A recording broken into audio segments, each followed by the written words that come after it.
여러분은 좋은 사람을 만나면 어떻습니까? 좋은 사람이라는 정의 자체가 굉장히 모호하지만 어느 정도 우리가 알고 있습니다. 겸손하고 나에 대해서 잘 도와주려고 하고 나에 대해서 편견을 가지지 않고 그냥 나 자체로 인정해주고 받아주고 이런 사람들이 좋은 사람이죠. 좋은 사람을 만나면 어떻습니까? 마음이 편하시겠죠. 또 좋은 사람과 함께 있으면 긴장하거나 불안해할 필요도 없습니다. 그야말로 무장해제가 될 수도 있습니다. 좋은 사람과 함께 있으면 무슨 말이라도 할 수 있을 것 같은 그런 편안한 마음을 얻게 됩니다. 좋아하는 사람과 함께 있는 시간, 가급적이면 더 오래 함께 있기를 원할 겁니다.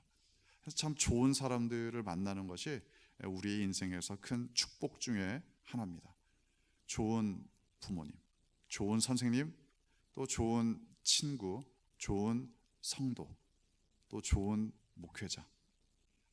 누구라도 좋은 사람을 만난다는 것 자체가 대단히 소중한 일입니다. 그래서 좋은 사람을 만나면 놓치지 마시기 바랍니다. 왜냐하면 그 사람과 함께 믿음 생활하는 것 자체가 우리에게 커다란 축복이기 때문에 그렇습니다. 자, 그런데 이제 반대로 안 좋은 사람과 만난다. 역시 안 좋다는 것도 굉장히 모호하지만 역시 우리가 어느 정도 윤곽을 잡을 수 있습니다.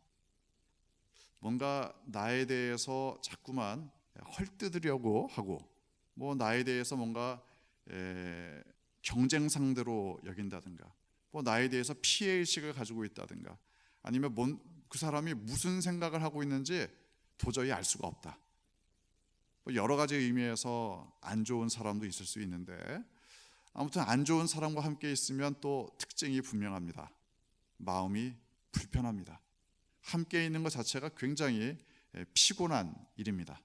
그 안 좋은 사람과 함께 있는 그 시간 자체는 할 수 있으면 되도록 짧게 하려고 애를 쓸 겁니다. 좋은 사람과 함께 있을 때 나의 반응과 태도, 안 좋은 사람과 함께 있을 때 나의 반응과 태도 당연히 다를 수밖에 없겠죠. 그런데 사람들과의 만남 가운데 내가 갖게 되는 어떤 반응, 태도, 이게 하나님과의 관계에도 당연히 영향을 미칩니다. 어떤 사람과의 관계에서, 어떤 사람과의 만남에서 갖게 된 어떤 태도, 어떤 반응, 이게 또 다른 사람에게도 전염되기도 합니다. 그러니까 꼭 남편들만 그러는 건 아니지만 예를 들어 직장에 나갔다가 돌아오는 남편들, 직장에서 사람들과 다투었습니다. 사람들 때문에 아주 스트레스를 많이 받았습니다. 이런 사람들과의 관계에서 어떤 그 괴로운 시간을 보냈는데 그걸 그대로 집으로 들고 오는 남편들이 있습니다. 물론 아내도 마찬가지죠. 아내도 밖에서 그런 일들을 겪고 그대로 집으로 가지고 들어오는 경우도 있습니다. 남편이라고 칩시다. 아무튼 남편이 그렇게 해서 밖에서 안 좋은 사람들과 만났을 때의 반응, 태도, 이것을 해결하지 않으면 그대로 집에 와서 똑같은 반응을 보입니다. 나를 힘들게 했던 사람에게 보였던 나의 표정, 이게 집에 가서 사랑해야 될, 섬겨야 할, 그래야 할 가족들에게도 똑같은 우거지상을 보여주게 돼 있습니다. 어떤 사람과의 관계에서, 어떤 사람과의 만남에서 갖게 된 나의 태도, 반응, 이게 이제 다른 사람들과의 만남에 그대로 또 나타나기도 하죠. 가족들뿐만이 아닙니다. 성도님들도 마찬가지입니다. 어떤 분들은 일주일 동안 어떻게 지냈는지, 사람들과의 관계가 어땠는지, 이게 주일에 보면 얼굴에 써 있는 분들이 있습니다. 차마 다 꼬치꼬치 캐묻지는 못하지만 아무튼 다른 사람들과의 관계가 어땠는지가 얼굴에 드러나는 분들이 있습니다. 사실 안 좋은 사람들과 만났다, 안 좋은 사람들과 함께 시간을 보냈다, 이럴 때 우리 마음이 힘들어지는 것은 어쩔 수 없는 일입니다. 그걸 막을 수 있는 방법은 아마 없을 겁니다.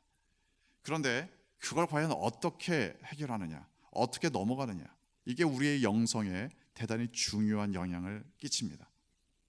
사람들에 대한 반응과 태도가 하나님께도 그대로 미치기 때문이죠.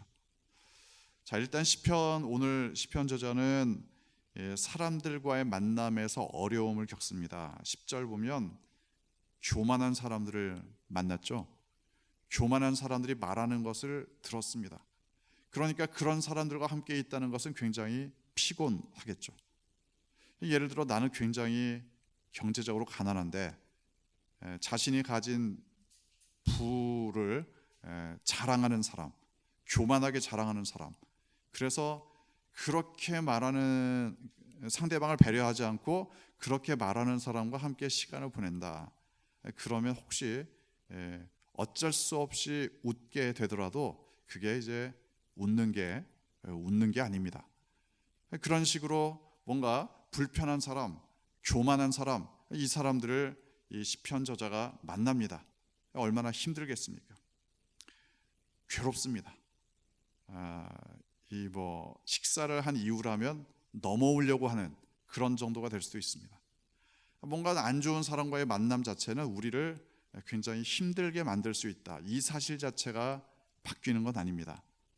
그래서 이 시편 저자도 피곤하고 힘들고 긴장하고 불편하고 또 화도 나고 이런 마음으로 하나님 앞에 호소를 하죠.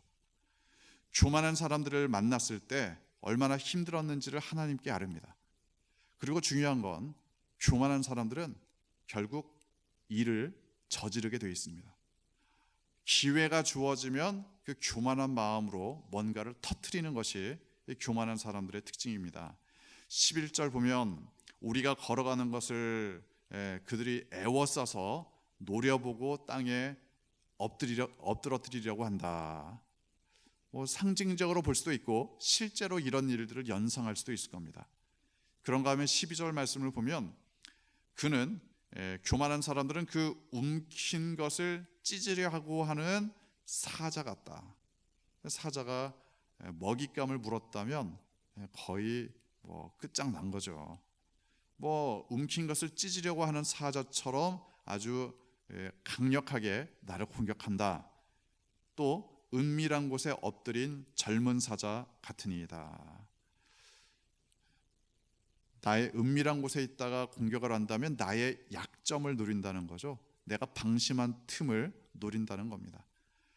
흔히 이제 안 좋은 사람들의 특징 중에 하나가 평소에는 잘 대해주는 것처럼 하다가 결정적인 순간에 뒤통수를 치는 그런 경우가 있죠. 평소에는 먹을 것도 사주고 잘 대해주고 참 좋은데 결정적인 순간에 나를 넘어뜨리는 이런 경우도 있습니다. 교만한 사람, 안 좋은 사람, 우리가 함께 있으면 피곤하고 긴장되고 불편한 그런 사람들, 이런 문제들을 반드시 일으킬 때가 옵니다. 자, 우리가 교만한 사람들을 그래서 분별해야 됩니다. 교만한 사람들이 항상 교만한 사람도 있지만 잘 가면 뒤에 숨어 있다가 언젠가 그걸 터뜨리는 이런 사람도 있기 때문에 우리가 잘 분별해야 됩니다. 저 사람이 말하는 것이 과연 무엇을 위한 이야기인가? 저 사람의 마음의 중심에 과연 뭐가 있는가? 이걸 우리가 잘 분별해야 됩니다. 잘 분별하다 보면 이 교만한 사람들 중에는 내 친구들 중에도 교만한 사람이 있을 수가 있고 나의 가족 중에도 교만한 사람이 있을 수가 있고 심지어 교회에도 교만한 사람이 있을 수 있습니다. 반드시 그렇다는 건 아니지만 그럴 수 있다는 가능성을 완전히 배제할 수는 없겠죠. 그래서 분별해야 됩니다. 왜냐하면 교만한 사람과 함께 있으면 결국에는 나도 모르게 이유도 모르게 나도 힘들어지고 기분이 나빠지고 또 긴장하고 이런 식의 일들이 일어나겠죠. 나의 영적인 건강에 도움이 될 리가 없습니다. 그래서 교만한 자를 물리치라 이렇게 권면하지 않으십니까? 교만한 자를 물리쳐야 되는 이유는 그 교만한 자의 말들, 행동들이 결국에는 나의 영혼에 악영향을 끼치기 때문에 그렇습니다. 그래서 교만한 사람들과 어쩔 수 없이 함께 있다, 이럴 때 굉장히 주의할 필요가 있습니다. 교만한 사람의 말을 그대로 들을 필요도 없고, 또 교만한 사람이 함께 있는 것 자체를 좀 주의해야 하는 그런 경우들이죠. 물론 이 교만을 넘어뜨리고 교만을 깨뜨리고 그 사람들이 회개하게 된다면 너무나 좋은 일이지만, 그 전에 이 교만 자체에 대해서는 우리가 조심해야 될 필요가 있다, 이런 이야기죠. 가끔씩 이런 경우들이 있을 겁니다. 여러분들이 어쩔 수 없이 굉장히 긴장하게 되는 경우, 뭐 차를 타고 가는데 갑자기 차가 끼어들었다 앞에, 그러면 갑자기 몸이 경직되죠. 또는 놀이동산 같은 데 가서 아주 위험해 보이는 무서운 놀이기구를 탔다, 온몸에 힘이 들어갈 겁니다. 아주 단적으로 말씀을 드린 거지만, 뭔가 위기 상황이다 그러면 나도 모르게 몸에 힘이 들어갑니다. 그 상태가 지속되면 어떻게 될까요? 소화도 안 되고, 오십견도 오고, 목도 뻐근하고, 이게 다 그런 문제입니다. 그러니까 교만한 사람과 함께 있는 것은 말하자면 나의 영혼뿐만 아니라 나의 육체에도 심각한 악영향을 끼칠 수가 있습니다. 그래서 건강하고 싶으면 교만한 사람들을 물리치시면 됩니다. 아무튼 이런 식으로 해서 교만한 사람들의 악영향이라는 것은 파급 정도가 우리가 상상할 수 없을 정도로 많은 영향을 끼칩니다. 그래서 이걸 잘 분별해야 되고 이걸 극복하기 위한 노력이 필요하죠. 문제는 이렇게 교만한 사람에게만 집중하면, 안 좋은 사람에게만 집중하면 해결 방법이 나오지 않습니다. 그 사람하고 같이 있는 게 너무 피곤하다, 그 사람하고 같이 있으면 너무나 긴장이 된다, 이게 너무나 힘들다, 그럴 수는 있는데 그것 자체에만 매몰되어 있으면 방법을 찾을 수가 없습니다. 그래서 이 시편 저자는 그 방법을 찾기 위해서 우선은 하나님께 그 교만한 자를 대적해 주실 것을 요청합니다. 13절과 14절을 보면은 구원해 달라. 악인들에 대해서, 교만한 자에 대해서, 나쁜 사람에 대해서 하나님께 요청하는 것이 우선 필요합니다. 하나님, 저 사람이 저 교만을 막아주십시오. 저 사람이 나를 저 교만을 가지고 짓누르는 것을 막아주십시오. 분명히 기도할 필요가 있습니다. 저 사람이 저 교만이 깨어지고 회개하게 해달라, 이런 기도도 할 수 있습니다. 악인들에 대해서 하나님께 요청하는 순간 우리의 관심은 악인에게서 드디어 하나님께로 넘어가기 시작합니다. 그러면 이 문제의 풀이를 사람에게서 풀지 않고 하나님에게서 풀어가는 시작을 갖게 됩니다. 15절 말씀 우리 함께 다시 읽겠습니다. 나는 의로운 중에 주의 얼굴을 배우리니 깰 때 주의 형상으로 만족하리이다. 다시 한번 읽겠습니다. 나는 의로운 중에 주의 얼굴을 배우리니 깰 때 주의 형상으로 만족하리이다. 의로운 중에 주님의 얼굴을 보겠습니다. 그러면 주님을 만나는 것만으로도 나는 만족할 겁니다.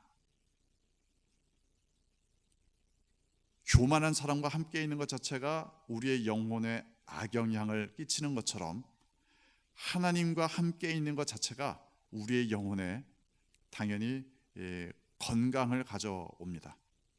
하나님의 임재를 느껴야 되는 이유가 바로 거기에 있습니다. 하나님의 임재를 경험해야 될 이유가 바로 거기에 있습니다. 하나님과 함께 있다. 나의 아버지 되신, 나의 모든 것 되신, 나의 창조자, 나의 구원자, 나의 인도자 되신 하나님과 함께 있다. 그 임재를 느낄 때, 그 임재를 제대로 느낄 때 우리의 영혼은 드디어 안식을 얻습니다. 진정한 평안을 얻습니다. 폭풍 가운데에서도 고요함을 느끼기 시작합니다. 우리의 지친 영혼이 재충전되기도 하고 소망을 얻게 되고 다시금 일어나서 나아갈 수 있는 용기를 얻게 되기도 합니다. 단서가 있죠. 의로운 중에 주의 얼굴을 보겠습니다. 주님을 추구해야 됩니다. 하나님의 선하심을 추구해야 됩니다. 하나님의 말씀 가운데 살기를 추구해야 됩니다. 주님을 따라가기를 소원하며 주님의 임재 가운데 나아갈 때 주님의 임재를 느끼고 그 가운데 진정한 안식과 새로운 용기를 얻게 됩니다. 좋은 사람과 함께 있다는 것. 우리 눈에 보이니까 쉬운 것처럼 보이는데 좋은 사람과 함께 있어도 그 좋은 것으로 못 느끼는 사람도 있습니다. 그러니까 하나님께서 나와 함께 있다. 너무나 좋은 일인데 그걸 느끼지 못하는 사람이 있다면 더더욱 안타까운 일이겠죠. 하나님의 임재하심을 항상 느끼시기 바랍니다. 하나님의 임재하심을 여러분의 가장 힘든 시간들조차, 가장 어려움을 겪는 그 시간들조차도 그 시간에 하나님의 임재를 요청하시기 바랍니다. 그때 여러분이 사람에게서 답을 얻지 않고 하나님께로부터 답을 얻는 은혜를 누리게 될 겁니다. 여러분의 삶 가운데 항상 하나님의 임재 가운데 살아가시기를 주님의 이름으로 축원합니다. 계속해서